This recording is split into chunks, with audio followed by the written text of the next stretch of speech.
오늘 은혜 받으실 하나님의 말씀을 함께 살펴보도록 하겠습니다. 오늘 은혜 받으실 하나님의 말씀은 히브리서 12장 우리 14절에서 17절 말씀입니다. 히브리서 12장 14절로 17절 말씀이 되겠습니다. 성경을 보시고 또 스크린을 보시고 우리 같이 합독하도록 하겠습니다. 모든 사랑과 더불어 화평함과 거룩함을 따르라. 이것이 없이는 아무도 주를 보지 못하리라. 너희는 하나님의 은혜에 이르지 못하는 자가 없도록 하고 또 쓴 뿌리가 나서 괴롭게 하여 많은 사람이 이로 말미암아 더럽게 되지 않게 하며 음행하는 자와 혹 한 그릇 음식을 위하여 장자의 명분을 판 에사와 같이 망령된 자가 없도록 살피라. 너희가 이와 아는 바와 같이 그가 그 후에 축복을 이어받으려고 눈물을 흘리며 구하되 버린 바가 되어 회개할 기회를 얻지 못하였느니라. 아멘. 17절 말씀까지 봉독했습니다. 오늘 저는 이 말씀에 의지해서 화평과 거룩함을 따르라는 이런 말씀으로 은혜를 나누도록 하겠습니다. 오늘 이 말씀은 바로 성도가 구원의 은혜에서 멀어지지 않기 위해서 취해야 될 것이 화평과 거룩함을 따르라는 것입니다. 그리고 분열과 육신의 욕망을 경계할 것을 오늘 본문에서 말씀하고 있습니다. 신앙생활을 하면서 우리 믿음에 집중하고 말씀을 지키는 것에 집중하는 것이 우리의 본래 믿음의 사람들이 해야 될 일인데 세상 것에도 의외로 집중하는 사람들이 많다는 것을 볼 수가 있습니다. 중요한 것은 신앙생활에서 이런 화평이 없다면 성도 사이의 교제가 되지 않고 그리고 거룩함이 없다면 그리스도를 닮은 모습이 우리 생겨나지 않을 것이라는 것입니다. 결국 화평과 거룩함이 없이는 예수 그리스도께 나갈 수 없고 또 신앙이 성숙되지 못하고 퇴보됨으로 우리 믿음을 지키기가 아주 어렵게 된다는 것을 볼 수가 있습니다. 그러면 우리는 어떻게 이 화평함과 거룩함을 추구하는 삶을 살아야 하는가?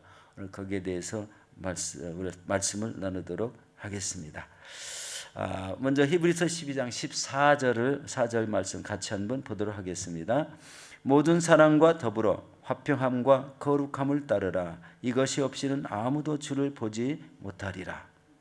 모든 사람이 바로 이 화평과 거룩함을 추구하라는 말씀이죠. 이 화평과 거룩함을 따르라고 하는 이 말씀은 믿는 사람이나 믿지 않는 사람까지 다 포함되는 말씀이라고 생각합니다. 여기 우리 성경 24절 앞부분에 모든 사람과 더불어라고 이렇게 표현을 했습니다. 믿는 사람끼리가 아니라 믿지 않는 사람들까지도 바로 이 화평과 거룩함을 추구하는 이런 삶을 살라는 것입니다. 우리 로마서 12장 18절에도 할 수 있거든 너희로서는 모든 사람과 더불어 화목하라고 합니다. 우리가 누구와 이렇게 불편한 관계가 있으면은요, 그것이 그렇게 신경을 많이 쓰이지 않습니까? 어떻게 하면은 화목할 수 있을까? 어떻게 하면은 이 불편함이 없을 수가 있을까? 이런 생각을 하게 된다면 즉시 불편한 관계를 해소하는 이런 생각을 해보고 실천에 옮겨서 불편함이 화평함으로 다시 만들어지는 이런 관계가 되어야 됩니다. 매일 만나는 사람들이나 이게 처음 보는 사람들이 말이에요. 언제나 이렇게 화목하려고 노력하는 자세를 가지라는 말씀입니다. 그런데 모든 사람들과 화목하기가 어려운 이런 경우도 있습니다. 그것은 바로 믿는 사람들을 비웃고 조롱하고 핍박하는 사람들이 그런 사람들 때문입니다. 예수님께서는 십자가에 달려 죽으시기까지 자기를 조롱하고 채찍질하고 또 가시 면류관을 만들어서 힘껏 눌려 씌워 가지고 피가 흐르게 하고 침뱉음을 당하고 창으로 찔림을 당했어도 우리 예수님께서는 그 사람들을 정죄하거나 거친 말을 하지 않았다는 것을 봅니다. 이게 우리 성도들이 가져야 될 자세입니다. 누가 엄한 소리를 해도 대들지 않고 누가 자신을 비방했다고 말을 해도 끝까지 참아보는 데까지 참는 거예요. 이게 쉽지 않습니다. 그런데요, 끝까지 참아 보십시오. 그러면은 나중에 무슨 좋은 은혜가 있더라고요. 함께 대들어서요, 너 이러면 뭐 이렇고 저렇고 따지면은요, 관계는 완전히 더 깨지고요, 그 사이에 금이 갑니다. 이 사람 살아가는데 하나의 그 노하우라고 그럴까요? 즉시 화를 내는 것과 끝까지 참고 견디면서 화목할 기회를 찾는 것, 이것 차이입니다. 그런데 이것 자체가요, 우리 신앙생활하는데 큰 영향을 갖는다는 거예요. 누구와 즉시 대들고 싸우면은요, 믿음이 다 까먹어지지 않습니까? 이 안에 간직했던 믿음은 보이지 않습니다. 오로지 그 사람의 나쁜 것만 보이는 거예요. 이거는요, 믿음의 자세에서 아주 좋지 않은 자세입니다. 끝까지 참으면서 그 사람과 화목하기를 우리 기다릴 때 어느 기회가 생기게 됩니다. 그럴 때 화목하면서 우리 함께 살아가는 것이 오늘 본문의 중요한 포인트라고 생각합니다. 화평함을 가지라. 그리고 그 자리에서 거룩함을 잃지 말라는 것입니다. 여러분, 우리에게 시사하는 것이 바로 그리스도인은 언제나 이 어떤 상황이 발생하더라도 화평함과 이 거룩함을 따라야 한다는 것입니다. 이것이 없으면은 아무도 주를 뵙지 못하리라고 이런 말씀을 주고 있습니다. 여러분, 화평함과 거룩함을 지키기 위해서 중요한 것이 무엇입니까? 여러분, 언어 생활입니다. 언어가 폭력적인 언어를 쓰는 사람이 있다면은요, 우리 귀를 닫아야 되겠죠. 화평함과 거룩함이 폭력적인 언어를 통해서는 절대 생기지 않습니다. 말이 부드러워야 되고, 그리고 그 말 속에 포용력이 있어야 되고, 그 사람과 만나는 이런 사람이 있으면 그 사람과 만나는 그 자체가 즐겁게 되는 것을 생각하게 되죠. 두 번째는요, 상대방을 대하는 태도입니다. 상대방의 태도가 공손하고 협력하려고 하는 마음을 보이면 대화하기가 아주 쉽습니다. 그리고 그런 사람과 계속 만나 교제를 하고 싶어집니다. 그런데 태도가 교만하거나 불손하거나 이렇게 되면 교제는 금방 단절이 되고 말 것입니다. 그래서 여러분, 상대방을 대하는 태도를 항상 겸손한 이런 태도, 또 친근감이 있는 태도를 취하신다면 우리 서로 대면하는 관계가 아주 부드러워질 것입니다. 우리 세 번째는 이 변함이 없는 믿음을 가진 자입니다. 대화 중에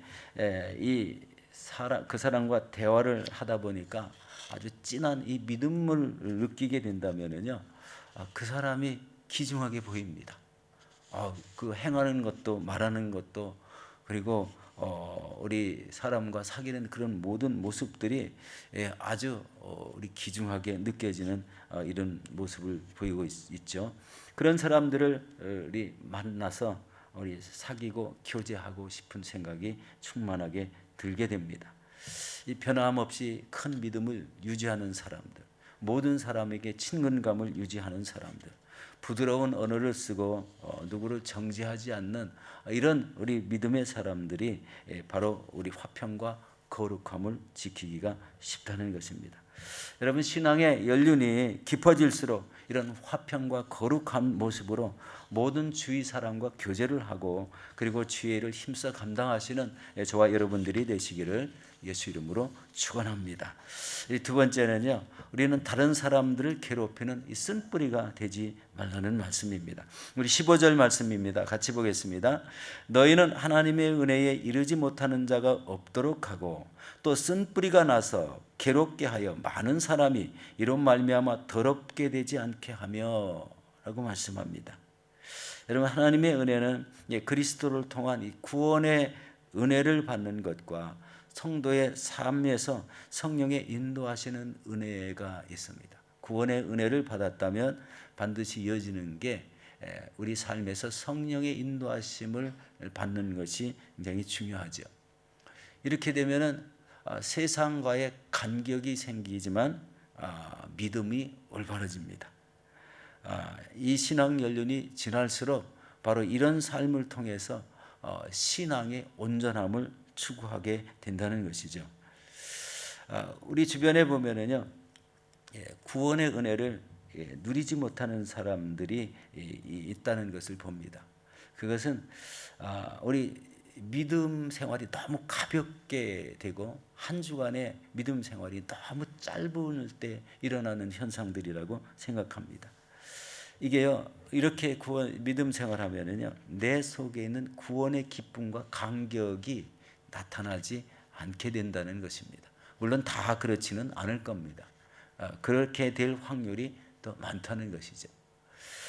이 가까운 이런 사람들에게 어떤 때는 어떤 성도를 보면은 다 아주 극소수이긴 하지만 성도들을 좀 괴롭게 하는 말씀을 하고 또 상처가 되는 이야기를 하고 또 거짓된 행동을 함으로써 많은 사람들이 이런 말미암아 생각이 건전한 생각을 품는 게 아니라 좀 나쁜 생각까지 품게 하는 이런 사람들이 있다는 거예요. 일종의 쓴뿌리가 나서 괴롭게 한다는 표현이 바로 이런 것이 아닌가 생각을 해봤습니다. 여러분, 우리 교회에서는 이런 성도님들이 전혀 없는 것으로 알고 있습니다. 그러나 여기서 중요한 것은 우리 가까운 주변에 이런 사람들을 통해서 내 자신이 미혹을 당하고 그 사람들에게 끌려갔다면, 특별히 이단성이 있는 사람들한테 이런 유혹에 넘어간다면 그것은 큰일이죠. 그래서 우리가 이런 그 사람들을 반드시 경계하고 자기의 믿음을 확고히 해야 된다는 것을 알 수가 있습니다. 여러분, 이 세상은요, 의외로 미혹하는 사람들이 많습니다. 이 시대에서 우리 이 미혹을 멀리하고 온전한 믿음을 지키기 위해서는 역시 말씀 신앙, 하나님 앞에 기도하며 그 뜻을 따르는 신앙을 분명히 한다면 이런 미혹도 분명히 우리 제거할 수 있게 될 줄로 믿습니다. 그리고 이 시대에서 음행하는 자와 망령된 자가 없도록 살피라고 말씀하고 있습니다. 우리 16절 말씀을 함께 보도록 하겠습니다. 음행하는 자와 혹 한 그릇 음식을 위하여 장자의 명분을 판 에서와 같이 망령된 자가 없도록 살피라. 여기서 이 말씀을 바로 이 쓴뿌리가 나서라는 이 앞에 말씀을 같이 적용해서 한번 생각해 보면, 여러분, 여기서 음행하는 자란 우상을 섬겨서 우리 성경적으로 음행하는 자가 아니라는 것을 알 수가 있습니다. 이 성적으로 타락하여 음행하는 자라는 의미입니다. 이런 자가 없도록 살피라는 겁니다. 또한 한 그릇의 음식을 위해서 장자의 명분을 판 에사와 같이 망령된 자가 없도록 살피라고 합니다. 에사가 사냥을 하고 돌아와서 이 허기진 이런 배로 돌아왔는데, 우리 창세기에 보면은 우리 야곱이 팥죽을 끓여놓고 야곱을 계략적으로 아주 기다리고 있는 것을 봅니다. 장자의 명분을 얻기 위해서. 그런데 이 에서가요, 팥죽 한 그릇 달라고 합니다. 그런데 야곱이 뭐라고 합니까? 그러면 팥죽을 줄 테니까 장자의 명분을 내게 팔으라고 합니다. 에서가 이것을 그냥 쉽게 아무렇지도 않게 생각하고 그것을 허락하고 말았습니다. 여러분, 육신적으로는요, 장자가 변하지 않습니다. 그런데요, 여기에서 이 장자의 명분이요, 변하게 되는 것은 영적이라는 거예요. 야곱이 하나님의 택함을 받아서 밧단-아람에 가게 됐고, 밧단-아람에서 20년 동안 우리 그 결과로 라반과 외삼촌과 이런 결과를 가지고 수많은 양떼와 노비와 자녀들을 데리고 이제 오는 가나안으로 들어오는 이런 과정이 있었죠. 분명한 것은 바로 육적인 사람이 바로 영적인 사람을 공격하려는 마음을 가졌다. 에서가 20년 동안 벼르고 우리 갑자기 이름이 생각이 안 나네. 우리 이스라엘로 이름이 바뀌어진 우리 야곱을 우리 치려고 했다. 모든 가족들을 다 죽이고 그리고 그 삶을 흔적도 없이 제거하려고 하는 이런 마음을 가졌다는 것을 볼 때, 그 팥죽 한 그릇 때문에 자기가 실수해놓고 이런 현상을 벌이는 것이 더 이상하고, 그리고 그것을 귀중하게 여겼던 하나님께서는 우리 야곱을 우리 하나님과 우리 밤새 씨름하게 만들므로 인해서 그 사람 야곱을 지켜주고 이름을 이스라엘로 바꿔줘서 우리 승리자, 승리하는 사람이라는 것을 우리 말씀해 주는 것을 보고, 또 야곱의 일생을 이스라엘 승리자의 일생을 살게 하는 모습으로 변화시켰다는 것을 보게 됩니다. 시작은 팥죽 한 그릇부터 시작돼서 물론 이제 결론은 우리 에서의 뜻대로 되지 않았지만 더 축복을 받은 사람이 바로 야곱입니다. 거짓된 자, 속이는 자에서 이스라엘, 하나님과 싸워서 승리하는 자가 되었다는 것입니다. 어젯밤에 이 말씀을 잠깐 우리 기도할 때 나눴습니다. 우리가 생각해 보면 믿음 생활에서도요, 늘 이렇게 망령된 자가 있고 그리고 믿음에 올바로 세워지는 이런 사람들이 있다는 것을 봅니다. 많지는 않은데 망령된 자라는 표현을 받을 정도로 이렇게 이런 사람은 아주 극소수인데, 그것이 성도에게 선한 영향력을 미치는 것이 아니라 우리 악한 영향력을 미칠 수 있다는 것입니다. 여러분, 우리 삶 속에서 우리 외형적으로 또 내면적으로 우리가 추구해야 되는 신앙이 바로 화목한 것과 거룩함입니다. 이것이 없이는 주를 뵙지 못한다는 이런 말씀이죠. 화목함과 거룩함. 항상 누구와의 관계가 좀 이상하게 하려면요, 그것을 화목하게 하려고 노력하는 자세가 믿음의 사람의 자세입니다. 너는 너고 나는 나야 라고 이렇게 생각하면요, 성도의 교제는 끊어집니다. 이 성도의 교제가 중요한 것은요, 믿은 사람들이기 때문에 하나님 나라 가면 만나게 되는 사람입니다. 그런데 지상에 있을 때 관계가 끊어졌다는 이런 생각을 해보면 천국에 올라가서 참 부끄럽게 생각되지 않을까요? 화목함의 중요함이고 거룩함을 유지함의 중요한 모습입니다. 이 땅에서 어느 누구와도 등을 지고 또 화를 내는 관계가 아니라 서로 겸손하고 화목해서 하나님의 뜻을 이루어나가는 그런 사람이 되어야 한다는 것입니다. 우리 사랑하는 성도 여러분, 우리의 신앙생활이 믿음보다는 세상에서 추구하는 것이 클 때 그 믿음이 온전하지 못하게 됩니다. 모든 사람과 화평함을 이루고 거룩함을 이룰 때에 우리 믿음의 관계 속에 모든 사람과의 관계가 원활해지는 것을 봅니다. 여러분, 그리고 신앙의 기준은 하나님의 말씀에 있다는 것을 깨달으시고 그리고 말씀을 지키고 늘 기도하는 가운데 우리의 성품을 가다듬고 하나님의 사람으로서 이 세상에서 온전하게 쓰임받기를 위해서 많은 노력을 기울여야 됩니다. 그러므로서 한 사람을 통해서 우리 온 사람들과 서로 부담 없는 이런 아름다운 관계가 되고, 또 화목하고 거룩한 모습으로 서로가 서로를 위하고 또 서로 격려하는 이런 가운데 우리 함께 하나님의 모든 일들을 이루어나가는 우리 저와 여러분들이 되시기를 예수 이름으로 축원합니다. 기도하겠습니다. 하나님 감사합니다.